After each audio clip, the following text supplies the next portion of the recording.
and wish you Happy a New very Year. happy, healthy, and prosperous New Year. And I hope it will be all of that and so much more, right? So last time I told you the story about how it came about to create this foundation. You didn't hear it. I'll just briefly mention it. If you don't mind, do you mind? Oh, okay. So I grew up in Croatia on my grandparents, my maternal grandparents' farm, basically. So I was following them around and just doing whatever they were doing with my little wooden tools that my grandpa made for me. And they were just, teaching me along the way. For me, it was play. But yet I was learning so much about how you prune the grapevine or the fruit trees, and how you plant and what you do with your garden. When do you plant and when do you harvest, and how do you then store all of that? And what can you do with what you grow? And what can you do with the stuff that grows wild in nature as well? My grandma, if you had a tummy ache, she would know which herb to pick and make the tea, and then you drink it. Actually, we started our day with drinking her homegrown chamomile tea or linden tea. If you were in Germany, you know linden tea it's everywhere. We had huge trees of linden that would be picked, and that's fragrant. That's so fragrant. So there's so many medicinal components in all of that I didn't even know. It was normal, right? It was normal. And growing up with all the animals, and she would take me, like in springtime, piggyback straight from the bed, and she says, we have some new members, and she would carry me over there to the stables and, show me whatever, was it a calf or was it a piglet or turkeys or geese or whatever was, hatching at that time. Of course, I had to take some of them and put them in my great-grandfather's hat, old hat, and I was cradling them in there. So that's how I started, basically, until that was kind of forgotten in a way, but it was still there, until years later when we were vacationing on the coast side, on an island, and my son got sick, diarrhea, vomiting, all of that crap. So the lady, who was the mother of my friend, she said, do you mind if I make him a tea from the herbs that I pick out there? No? Okay. I'm used to herbal teas, right? So he drank the tea, he went to bed, an hour later, all of the symptoms were gone. He was fine. And then I was the next in line for that, whatever that was, with that, whatever, stomach virus, whatever. And the same thing happened to me. So I said, oh, wait a minute, I remember, And I said, which herbs did you pick? Where did you pick them? So amongst them were oregano, wild oregano, and thyme, and marjoram, all of that stuff that grows on the Mediterranean coast, on the islands. And that's what I know now, and you probably also do, is like oregano is like your ultimate antibiotic kind of a thing, it really clears stuff out.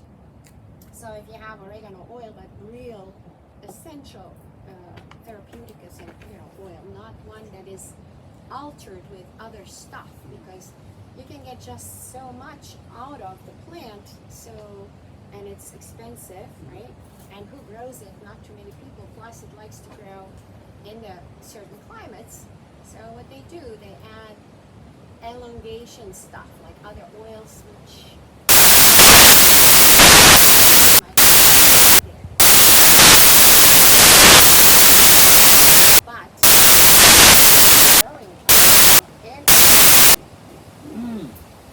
and you will get to see that, right?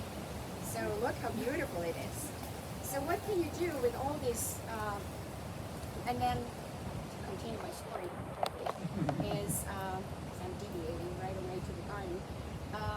Years later, my husband got sick, cancer, prostate, whatever. He was a smoker and a joker, as he would say. And he, didn't pay much attention to his body and health, because he was invincible. He was a race car driver too.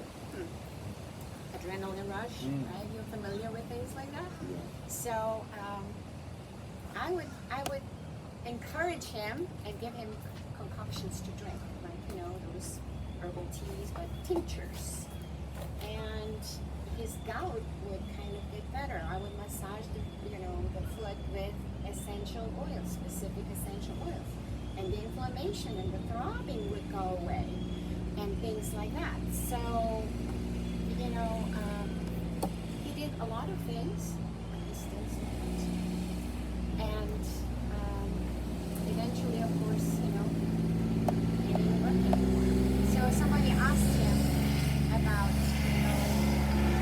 you're telling about Nada because she will send me people. I said, she's going to fix you. Yeah, right. Anyways, that's what put me on this trajectory of how can I teach and share what I know and bring the awareness to the people in order to, the ball is in your court and you're the one that has to run with it. Nobody can make the horse drink the water that you bring into unless it wants to, or he wants to, or we want to. We know that, right? So anyways, I created the foundation in his honor and in his name, the Joseph B. Cory Foundation, and our signature project are the Gardens of Hope, which we have here, which we have in some schools and other places. So it is a whole kind of curriculum where we teach how to build your garden, and your raised garden or whatever garden you have, how to plant, how to do companion planting, because there are certain critters that like to attack the more gentler, softer kinds of herbs or vegetables like lettuces and stuff. And they are the ones that are very potent, and those critters don't like them, like oregano, for example, or rosemary, right? They don't like that scent. And if you rub the leaves of these plants, you will feel oily, right? So there is lots of oil in these plants. What is that? That's a rosemary. That's a rosemary. And if you put rosemary in, let's say, some kind of alcohol, pure grain alcohol, or you put it in apple cider vinegar, something to preserve it and let it sit for a bit, you're creating your own tincture. And rosemary is great for that brain fog and many other things. So all the herbs have their certain potentials in healing. And by the way, when you just, walk by and brush these herbs and you smell them, it does something to you. Like when you brush it on lavender, for example, right? You just kind of open up and become more calmer, right? And so it is with all the herbs. And then of course you can eat them. Yeah, right? You can chew them, right? We love that. And the ones that we loved last time was mint. And we have a bunch of different kinds of mints. They are much softer than the oregano. You can feel the difference. You can feel how this is heavier and kind of oilier maybe, and has a little bit of a velvety kind of feel, whereby this is smooth. So you know what mint is good for? Your breath. Your breath, yes. Right, your digestion. Yeah. So mint tea will calm your digestive system, or it will also open up your nasal, your sinuses, your head, so many things. But you can just simply go and just chew on those leaves, right? And enjoy it that way. You can If I was going to make a tea out of it, would I do just boil the leaves? I wouldn't boil them. I would boil the water and then, stop the boiling and then just put it in there and let it steep. And let it steep. Okay. Right, for a bit, for a few minutes, and then drink it. Oh wow. Or you can infuse your water.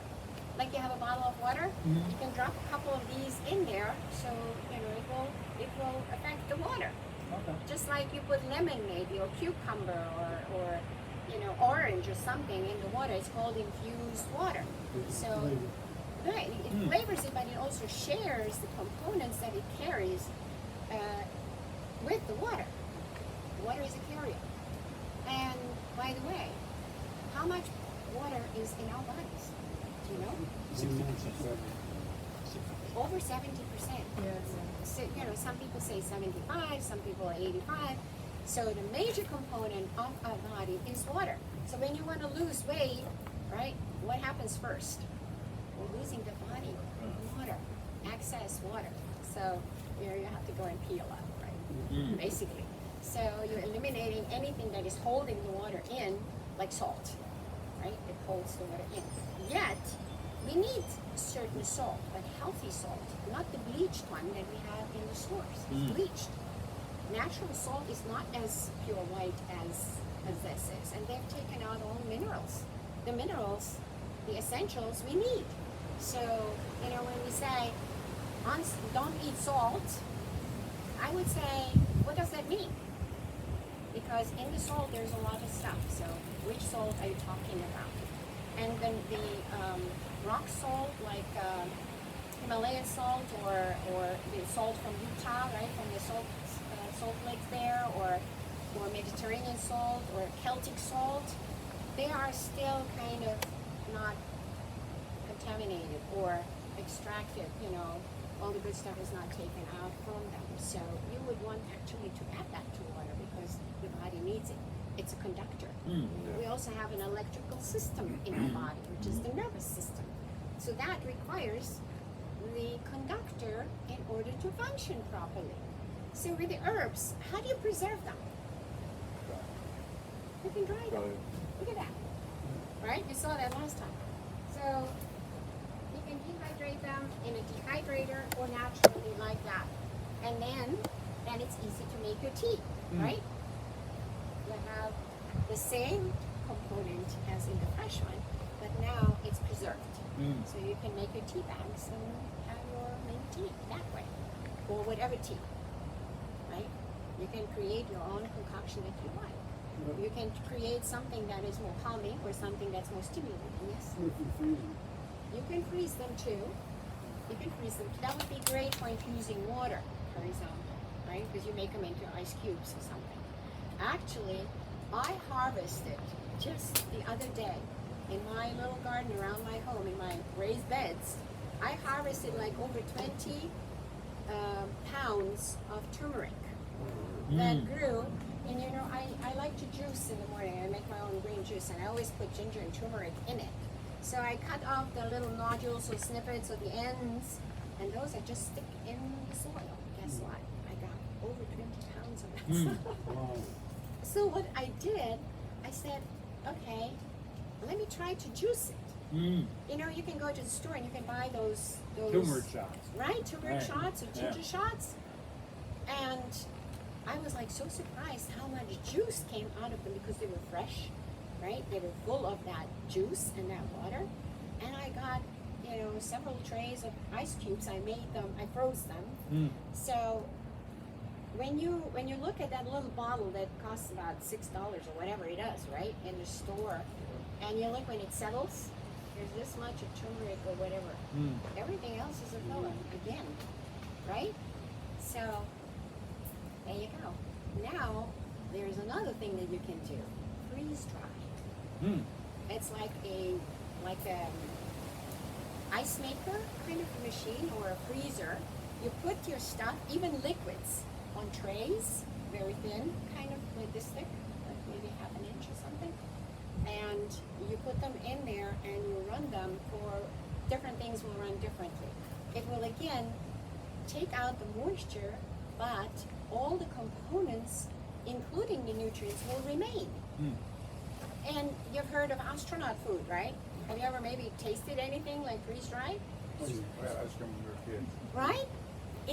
It still has the flavor of whatever it is in there, but the water is gone. Now you can rehydrate it by adding water to it and getting, like, if you would freeze dry components for your omelet, including the eggs. You can do that. So in order to create the omelet, you need the water in order to make it, you know, and it tastes the same. So you can chop up your veggies, freeze dry them, scramble your eggs, freeze dry them, right? So you take out, you're camping or something, you take out a pan and there you go. You can create your own omelet. What's the Make it shelf life on it? 25 years ago. That's, I would say, that's kind of the future. And you just keep that like in a cabinet. You can keep that in a Mylar bag so it will not absorb the moisture, because we have a lot of moisture here, right? So if you in a Mylar bag or a jar, seal it. But it doesn't, you don't need a freezer, you don't need, you know, to keep it. Isn't that amazing? So, I mean, if we would only open up to relearning to grow our own stuff, Not just grow, but like on that Yes. note, because Much better it's for you. difficult. Like I would try to eat healthy because it tastes better, it's better, but it's more inconvenient than the cost of it. So like when you buy this stuff, like you have to go to the store a lot more often and buy the stuff more often. So it's not the price factor; it's the inconvenience factor. So freeze drying it and doing that would eliminate that. Because I would find myself trying to buy enough for a certain amount of time, but I was throwing more stuff away. So yeah, that's freeze drying. yeah, how much of stuff actually in the refrigerator do we throw away, right? Because we don't get to use it all, and there you go, what a waste, right? But don't throw it away, compost it. If you throw it away, right? Compost it. You compost again will create that natural cycle of good soil and paper. You can regrow stuff again. But yes, you are so right. And I watched a number of these videos, and people, you can find them on the internet, is how they have prepared, even for a soup. You can freeze dry all the components and make your own soup, That's pretty cool. right? Isn't it? Not just So you that. just pour hot water in a jar Yeah. that already has all the components that you want in your soup, including, like, let's say chicken noodle And soup. that's your homemade soup without all the preservatives. Exactly. I used to make my lunches but I would freeze them. Because when I was a mechanic, I had a freezer at work, so I would make, like burritos and stuff. And I'd make them for a month. Yeah. But not all jobs have a freezer at work. Yeah. That's pretty cool. Great Yeah. idea. So this freeze dryer business is kind of, I would say, a smart thing to do. I don't have one yet, but I'm working on it. I'm working I on it. looked it up the last time you were here. Yes? I had it for about $469. Yeah, it is not cheap, Yeah. but it is, yeah, it's an $469 investment. bucks. Think about. I feel like that would pay for itself in the first year. Absolutely, I agree. You know what? Maybe I'll look into it. Maybe there is a way. We're veterans, right? They should do something.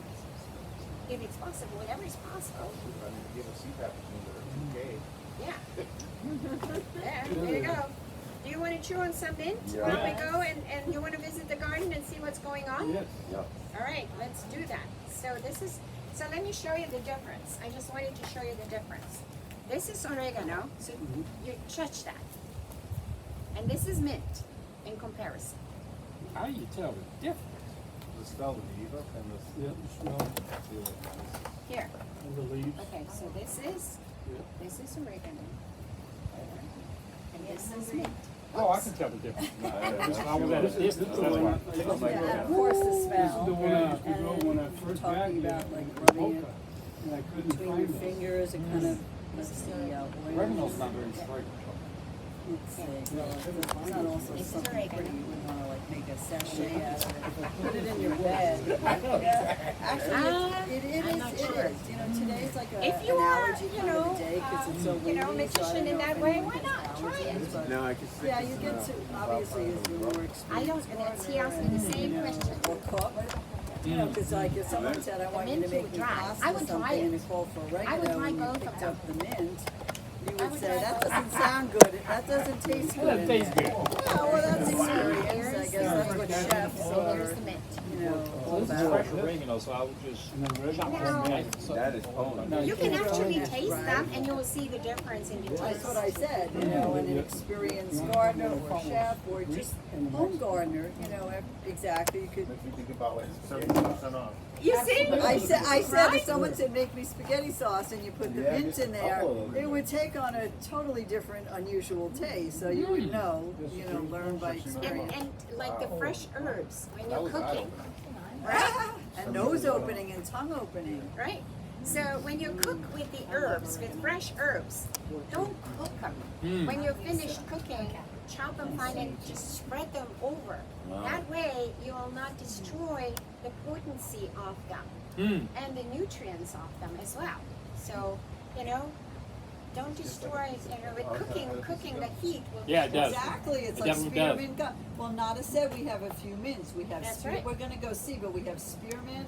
You can get all kinds of varieties, chocolate mint, Well, that oregano tastes just like peppermint. you want your, let's your spaghetti sauce. They Yeah. like, or your So what else marinara do you sauce. know would be good with spaghetti sauce? Oregano, what's another, I'll call it the Italian herbs. Rosemary. Time. Well, thyme it's versatile. Basil. Garlic. Garlic, good one. This is Garlic rosemary. is so easy to grow. You can Really? take, I love take. rosemary and potatoes. Well, Yeah. I do too. I do rosemary, fresh Ooh. rosemary bugs. Like all the root Yes, vegetables. yes. Ooh, that's Rosemary nice. goes So great with delicious. it. For the garlic, if you take a big full clove of garlic in the supermarket, Right. and you break it apart into it usually has about 10, 12 of those little you just stick it down, root, Right. you can see one's a smooth side, one looks a little root. Mint? Yes, Stick sure. it in about 4 or 5 inches. Sorry. In about a week, you'll start getting green shoots that come up, and that's gonna grow a whole new garlic under there. Everything that you eat and grow has a seed, or is a seed in itself, so it keeps going tell me on that- and on and on. I missed the beginning of how we do the garlic. So if you get a clove, I guess it's not a whole Bulb? clove, a bulb, good better. Get a bulb of garlic, break it apart, you'll see like a bunch of cloves. Take the clove, there's a smooth pointy side and a little rough side. Yeah. Stick it down into the rough side, it starts growing roots down there, you're not gonna see that. But all of a sudden, a few days later, you'll see a green shoot, and then you can kind of keep tabs on it. It's still good, it's still growing, the shoot. I think it takes maybe 3 months or more. Oh, It takes garlic takes longer. maybe a long Longer. time. Longer. You know, Like in the colder climates, they were planted in the fall, in November, when it grows and under it the would, ground. In the spring. you would harvest it in the early summer. Or like the turmeric, or the sweet potatoes, you Everything, know? yeah. Like the root vegetables we were talking about. Yeah. So I have a big giant pot of that and some chives, that's my smelly pot, and it's also good for natural insect repellent. Oh, wow, I heard that. Yeah, it's really good. Yeah, That Isn't that cool? Oh, and I all really from a little fond garden, memories of my brother right? eating garlic right out of the Or garden. from a pot. You have a pot, you stick Keeps it away in the there bugs and and throw the it in there. friends. Exactly, you know? My daughter And also, she vampires. loves I was vampires. he would eat to My Jim, uncle Jim. used to plant I said they should let you create like a bin at the VA. And They used to have over by the CLC. the community- they did have a community garden, like, They had a community garden. But they Right. maintain very well. It looked like crap. Well, that's what Nada was talking about. well, It's it has to Like be. a real farmer knows Yeah. what's. Yeah. Yeah, my Green. grandpa. Wouldn't it be nice that, whenever Oh, okay. you go there and you leave something behind, the herb will continue to You grow. can store them like The over herb will winter, continue and, to like, grow. if It they're just needs dead, to but, like, be they're kind active of to trimmed. put Occasionally it into will the grow ground in the stronger. spring. So it would be like Look, people say, your "Force own supermarkets, people hero's have to garden. father-in-law You actually know, was you're a leaving farmer. something behind for the next Since he always had a lunch. big garden. And then at some point, did a lot of maybe you all watermelon get and a together lot and you of, can just was a- celebrate and eat just the from it. garden. There was a little That's stuff what we like to buy, like, The buy one they had at the local, VA, it basically looked like support something you'd see in a local trailer park. They just had a bunch of 2x4s strung We together, actually found netting all of over his it. letters. It was Because an he would put eyesore. down But if everything somebody like put how some much time into it, I and like actually to got it see to It's where so interesting. cool. planted I to keep it, it like like an eyesore. sometimes this is Yeah. when I planted it. It could be done.